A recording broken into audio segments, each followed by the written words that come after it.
ونصلي على رسوله الكريم أما بعد فأعوذ بالله من الشيطان الرجيم بسم الله الرحمن الرحيم فاسألوا أهل الذكر إن كنتم لا تعلمون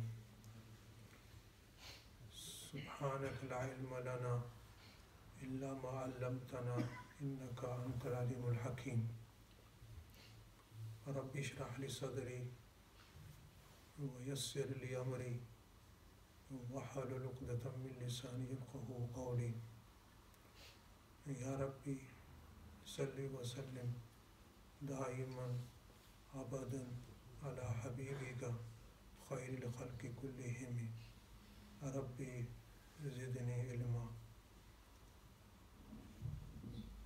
My respected elders, friends, young brothers, and my brothers and sisters, our weekly Q&A session in which not only the brothers but even the sisters ask questions regarding their religious matters. There is a hadith of Prophet sallallahu alaihi wasallam that two types of persons can never learn the knowledge. Number one, the one who is arrogant, who feels that he knows everything and he doesn't ask the ulama, he will never learn anything. And the second person who shies, he hesitates to ask, he will not learn anything. MashaAllah, since we started this Q&A session about a year ago, about 600 questions we received from brothers and sisters.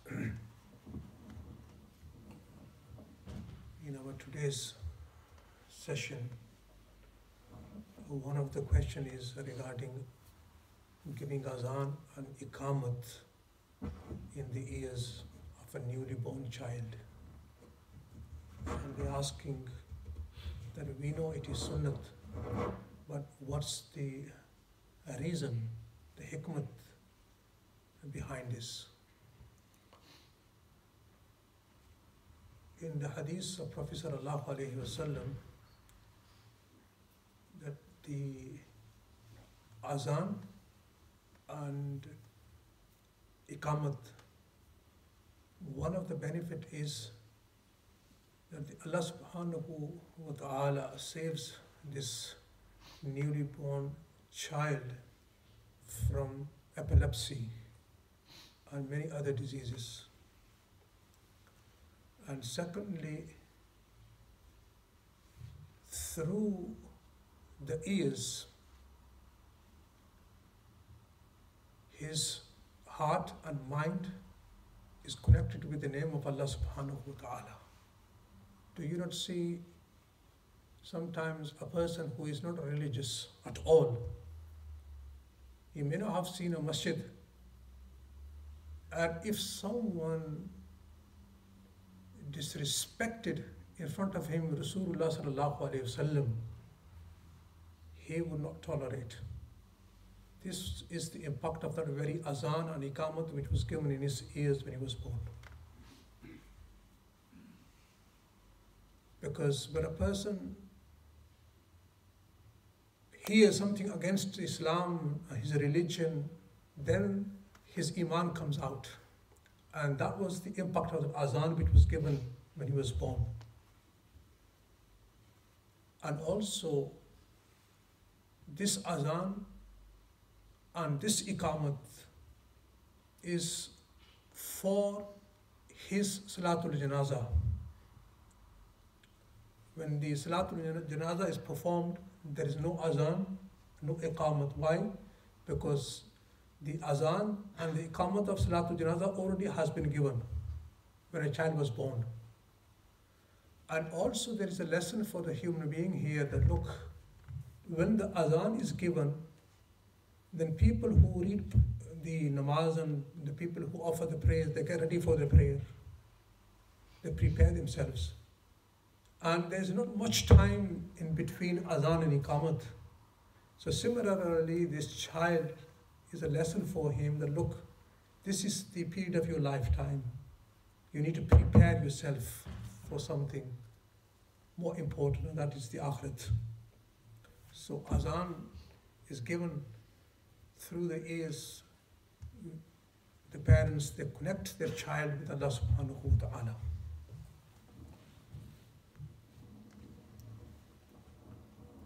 What is the ruling on shaping the eyebrows with the micro blading? The ulama and the muftiyan karam, they say totally it's haram. The women that do this, it's haram, they cannot do this. And also they're asking,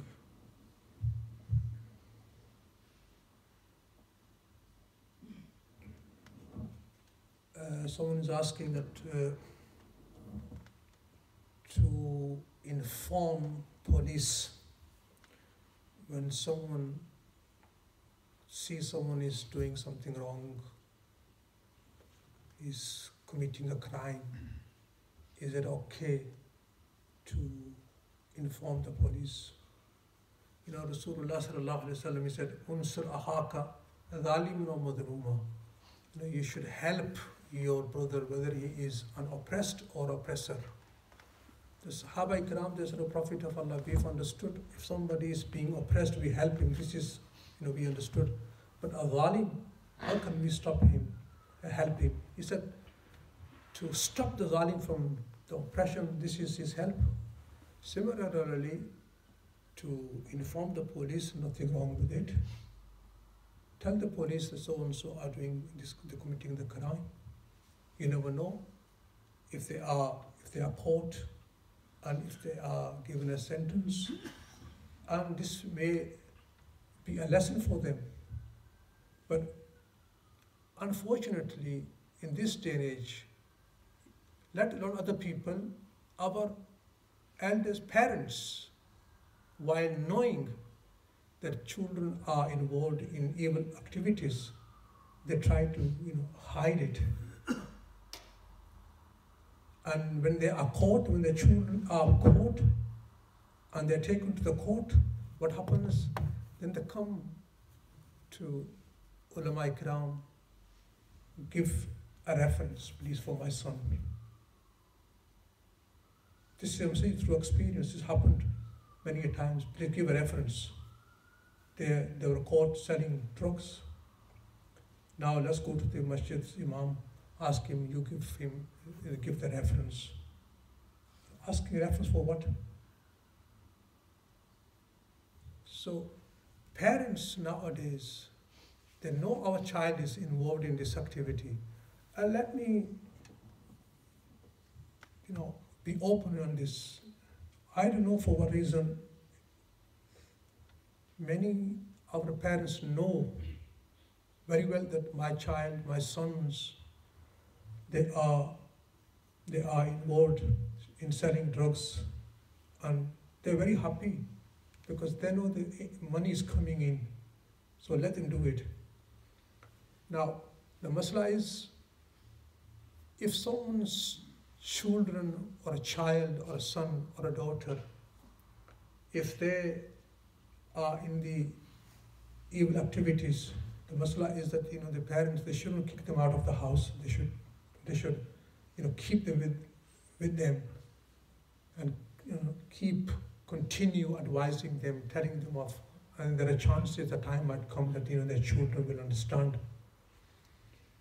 But the ulama ikram, they say, if there are small children and the elders, the big children are involved in the evil activities, what will happen if the parents are not stopping the big boys and girls, and the small ones, they will start learning and catching all these habits, and they will keep on growing up while seeing all these evil activities taking place in their house, and they will grow up and they will also adopt these evil habits. So the ulama, they say, then it becomes a wajib for a father to kick the son out of his house in order to save the small ones. But unfortunately today, in this day and age, parents, the love for the wealth is so much, they're not bothered what's happening to the children. The wealth is coming, how it is coming, they're not bothered. They want the money to come in, and that's it. So, on the Day of Judgment, Allah subhanahu wa ta'ala will ask how you earn the wealth. Two questions regarding the wealth: how you earn it and where you spend it. This will be the question.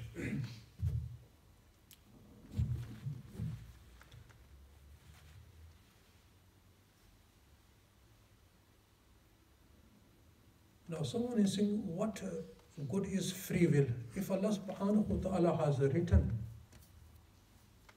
so what's the point of doing good deeds or staying away from evil? If Allah is going to throw some into Jannat, into hellfire, and let some others go into Jannat, so if all this is written, so what's the point of doing good deeds? This very question was raised by the Sahaba Ikram also.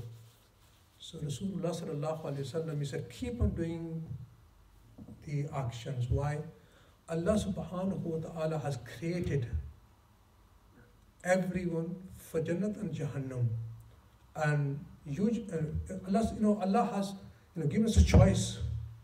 He has not taken this choice away from us. What does this taqdeer, the fate? What does it mean that Allah has written? It means that Allah subhanahu wa ta'ala, when He created the human beings, before the creation, He knew everyone what they will be doing. This is what Allah wrote. Our Hazrat, our teacher, who taught us the Sahih Bukhari, Maulana Islam al-Haq rahmatullah alayhi, he gave us example, the taqdeer of Allah subhanahu wa ta'ala, that He has written, because many people misunderstand this. They think that, Allah has written, He has to do this sin. He has to commit this sin. Allah has written. Because this is the meaning of taqdeer. And he gave us an example. He said, look, say if someone saw a TV and he saw a film, okay, and then after seeing the film, next day he goes to his friends, look, I can write the full what happened in the film.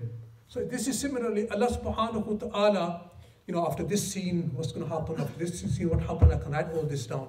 Similarly, Allah subhanahu wa ta'ala knew what each and every person will be doing, and He wrote it down. Allah subhanahu wa ta'ala wrote it down. So Rasulullah sallallahu alaihi wasallam, Sahaba Ikram, they said, oh Prophet of Allah, everything is written, so what's the point of doing good deeds? So Rasulullah sallallahu alaihi wasallam said, you keep on, Allah has given you the choice. Allah has given us this, willpower. A person has been given the choice. Imma shakira, imma kafura. Allah says, either you choose, a way of shaitan, or you choose my way. This is, Allah subhanahu wa ta'ala is not forcing anyone, not drugging anyone to do this. We have a choice. So Rasulullah sallallahu alaihi wasallam, he said, you keep on doing the actions. If you're doing good actions, then you are created for Jannat. And if you are doing bad actions, then there's fear that you will go into hellfire. So we have been given the choice. Allah has given us a choice. Now it's up to us now to choose one of the two ways. The way of Rahman and the way of Shaitan. So meaning of taqdeer is not that Allah has written that you have to do it. In Allah subhanahu wa ta'ala wrote, when He was in His knowledge, what we will be doing, and this was written. This is the taqdeer, that Allah knew what we will be doing. He wrote this. But Allah has not taken this choice away from us. He has given us the choice. The choice is yours now. The choice is yours now. This is the way of Jannat, and this is the way of Jahannam. Now it's up to you to choose one of them. If someone wants to choose the way of Jannat, Allah is not forcing that, no, you don't choose this and you have to come here. Allah subhanahu wa ta'ala has given a choice.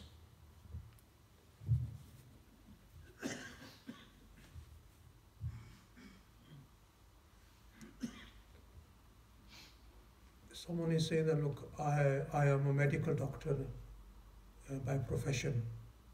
And he's saying that, look, I've recently started watching your videos, and I just discovered Islam now. Now what I want is asking that he wants to go for the post-graduation, and he's saying that the chances are that I may have to compromise on my salah. So he's asking that should I go for it or just leave it? Well, why do you have to compromise on your salah? You can set up the time, and the prayers time, the timing. If you like the student, there's another question here. Somebody asked regarding the school. These our school children. In some schools they can't read the prayer, and they miss their prayers. So are they sinful? So if you want to go ahead for the post-graduation and you think that you have to compromise on your salah, why do you have to compromise on your salah? You just set up your time. Sometimes, especially in summer, there aren't any difficulties, but in winter, because the timing is very close of the prayers, so you have to somehow you can read. You can combine. Now listen to this. You can combine two prayers. How? Read one prayer at the end of the time and the other in the beginning. For instance, read the Zohar right at the end before the time finishes, and read Asr as soon as the time begins. This is combining. Now the other combining, say, reading the Asr prayer in the time of Zuhur, this is not allowed. Or Zuhur in the time of Asr, or reading the Isha prayer at the time of Maghrib, this is not allowed. So the brother was asking, you don't have to miss your, Now in school, somebody asks you for school, that is a school. Well, in school, when children get it's their lunch time. Now, if the children go for the lunch, they might miss the prayer. And if they go for the prayer, they might miss the lunch. But for Islam, for your deen, for your iman, you have to give up. You have to sacrifice. For the sake of your iman, you have to sacrifice. So, if you think that, no, I want to have a lunch and I want to pray, well, sometimes you can't have both. So, in order to save your iman, your deen, so just, give up in some... one of the mufti was telling me in one of the towns that their children, because of the prayer, they don't go for lunch, they go offer their Zohar prayer and they come home and have their lunch. So, if you have this concern for your deen, for your iman, then you have to sacrifice.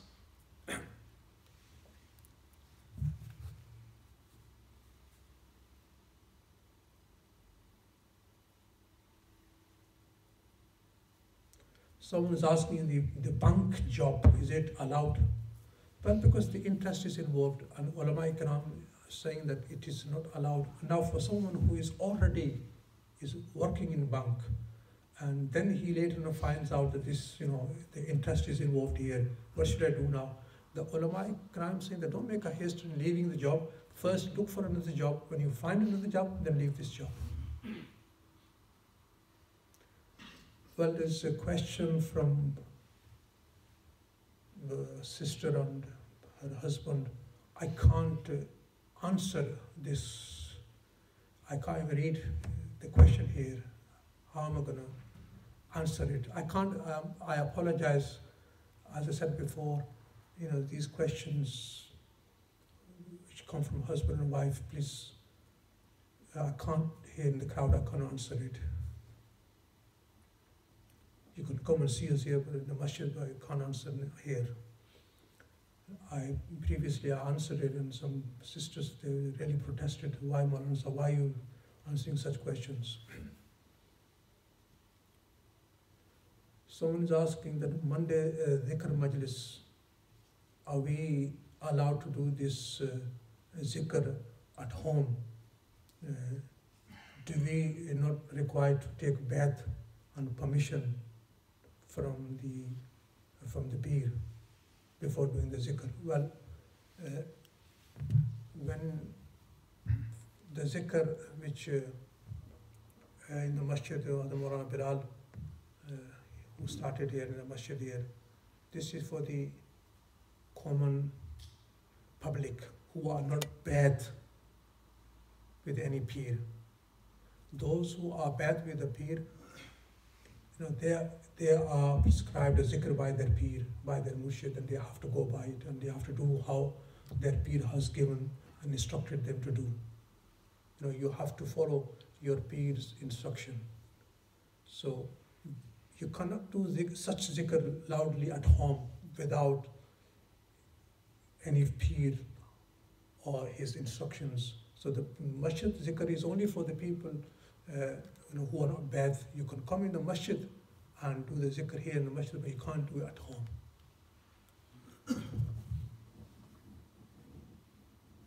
Unless you are bad with the peer and he has given you zikr, then you can do it at home.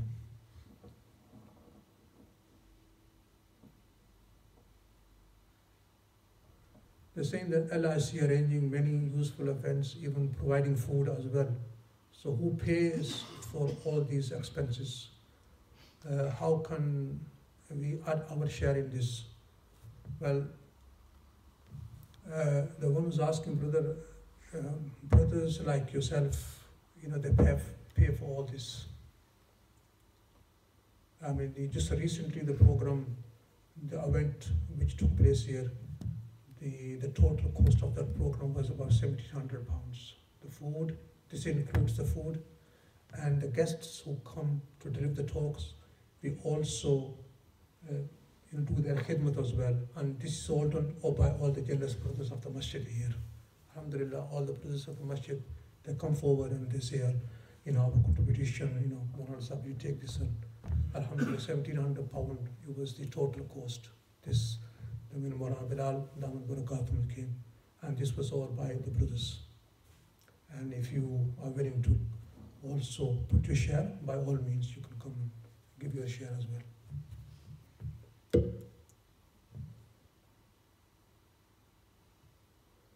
Someone said, can we not have a zikr majlis more than once a week? Well, this majlis which started, Maulana Bilal's Damat Barakatum said, is only for 1 week, once in a week. This is not more than a week, 1 day, just once in a week, he says is enough.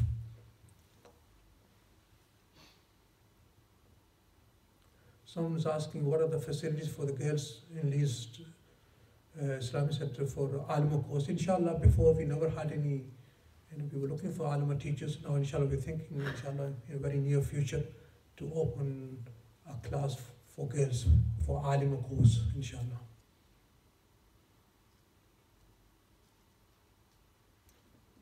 Now, if someone is saying here that we want to get bath, can you arrange a bath program with the peer at the Islamic Center?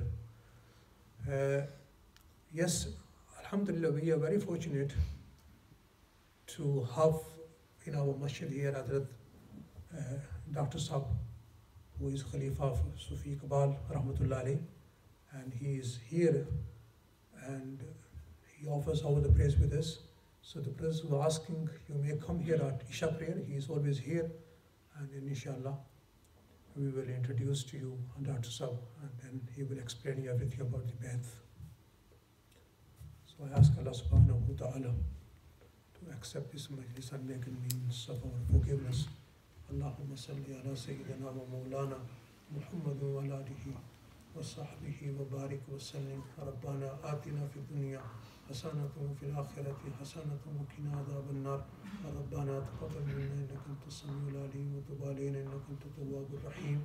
Wa sallallahu ta'ala ala khayri khalqihi Muhammad wa ala alihi wa sahbihi ajma'in bi rahmatika ya arhamar rahimin.